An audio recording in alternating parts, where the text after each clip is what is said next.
আসসালামু আলাইকুম প্রিয় বন্ধুরা, কেমন আছেন সবাই? আশা করি আলহামদুলিল্লাহ ভালো আছেন। আমিও আলহামদুলিল্লাহ ভালো আছি। আজকে আপনাদের জন্য নিয়ে আসলাম নতুন আরেকটি রেসিপি। এটা হচ্ছে অ্যাঙ্কার ডাল। অ্যাঙ্কার ডালটা আমি আজকে মুরগির আই দিয়ে রান্না করব। এখানে কিন্তু আমি মুরগির পা, মাথা, গলা নিয়ে নিয়েছি, সেগুলো দিয়ে কিন্তু রান্না করব। আমরা আসলে অনেকেই কিন্তু মুরগির পা, পাখনা আর হচ্ছে গলা এগুলো কিন্তু খেতে চাই না। যদি অ্যাঙ্কার ডাল দিয়ে যদি আমরা রান্না করি তাহলে কিন্তু খেতে সেই স্বাদ। আর অ্যাঙ্কার ডালটা কিন্তু আমি আগে থেকেই ভালো করে সিদ্ধ করে নিয়েছি হালকা একটু লবণ দিয়ে। আর এই অ্যাঙ্কার ডালটা যদি সিদ্ধ করে নেওয়া হয় তাহলে কিন্তু রান্না করতে অনেক ভালো হয়, তাড়াতাড়ি কিন্তু ফুটে যায় বন্ধুরা। আর খেতেও কিন্তু অনেক লোভনীয় হয় বন্ধুরা। এখন আমি এখানে কিন্তু কতগুলো পেঁয়াজ কুচি দিয়ে নিলাম, দিয়ে একটু ভালো করে ব্রাউন কালার করে ভেজে নিচ্ছি। তারপর এখানে দারচিনি, এলাচ, তেজপাতা সব উপকরণ দিয়ে একটু ভালো করে ভেজে নিয়েছি। তারপর দিয়ে দিলাম অল্প একটু পানি দেওয়ার পর আমি সব মশলা অ্যাড করব। আদা বাটা, রসুন বাটা, জিরে বাটা, তারপরে দিব শুকনো উপকরণ। সব উপকরণগুলো আস্তে আস্তে দেব, আর হচ্ছে এটা নাড়াচাড়া দেব। আর পানি দেওয়ার কারণ হচ্ছে তা না হলে মশলাটা লেগে যাওয়ার সম্ভাবনা আছে। এই জন্যে কিন্তু আমি একটু পানি দিয়ে নিলাম বন্ধুরা। এখন কিন্তু এখানে সব শুকনো উপকরণগুলো দিয়ে নেব। হলুদের গুঁড়ো, মরিচের গুঁড়ো, ধনিয়া গুঁড়ো। আসলে আমরা কিন্তু রান্নার প্রসেসটা সবাই জানি, তবু যারা নতুন যদি এইভাবে যদি রান্না করো তাহলে কিন্তু খেতে অনেক লোভনীয় হবে বা টেস্ট হবে। আমি আসলে এই ঘরোয়া উপায়ে কিন্তু এটা রান্না করে দেখাইলাম। আমি কিন্তু এখানে অন্য কোনো কিছু অ্যাড করি নাই, বা ভিডিওটাও কিন্তু করতে আমি কোনো কিছু ব্যবহার করি নাই। আমি সাদা সিধা মতো কিন্তু ভিডিওটা বানাইছি বা রান্না করছি।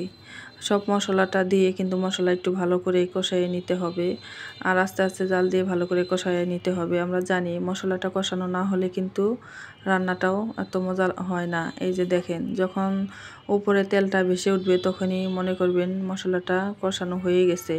এখন আমি মুরগির হাত পা যা আছে সব কিন্তু দিয়ে ভালো করে কষিয়ে নিব। যেহেতু ডাল তো সিদ্ধ করা, এই জন্যে কিন্তু আমি এইগুলো দিয়ে ভালো করে কষিয়ে নেব। আর যদি আমার এই উপকরণটা আপনাদের কাছে একটু ভালো লেগে থাকে তাহলে লাইক, কমেন্ট, সাবস্ক্রাইব করতে কিন্তু ভুলবেন না বন্ধুরা। আমি এটা দিয়ে ভালো করে নাড়াচাড়া দিয়ে নিচ্ছি। কিছুক্ষণের মতো একটু সিদ্ধ হওয়ার জন্য কিন্তু এটা ভালো করে কষিয়ে নিব। কষিয়ে নেওয়ার আগ পর্যন্ত আমি ওয়েট করছি। আমি এখন রেখে দেব। এই যে দেখেন, এটা কিন্তু ভালো করে সিদ্ধ হয়ে গেছে প্রায়। আর কষানোতেই কিন্তু এগুলো সিদ্ধ হয়ে যায়, যেহেতু ব্রয়লার মুরগিটা এমনিতেই কিন্তু অনেক থাকে, নরম থাকে। এই জন্যই কষানোটা তাড়াতাড়ি হয়ে গেছে। কষানো হয়ে গেলে এর মধ্যে কিন্তু আমি আগে থেকেই সিদ্ধ করে নেওয়া ডাল ঢেলে দিব। ঢেলে দেওয়ার পর কিন্তু একটু ভালো করে আবার কষাবো। যে দেখতেই পাচ্ছেন আমার ডালটা কতটুকু সিদ্ধ বা নরম হয়ে গেছে। আমি সব উপকরণ একসাথে দিয়ে আবার ভালো করে একটু কষিয়ে নিব। যেহেতু ডালের সাথে কিন্তু মশলাটা অ্যাড করতে হবে, তার জন্য কিন্তু আমি এটা ভালো করে কষিয়ে নিব। আর কষানোর সময় কিন্তু জালটা আসলে লো হিটে রাখতে হবে, তা না হলে কিন্তু ডালটা লেগে যাওয়ার সম্ভাবনা আছে। আর ডালটা যদি লেগে যায় তাহলে কিন্তু গন্ধ আসে, খেতে কিন্তু ভালো লাগবে না।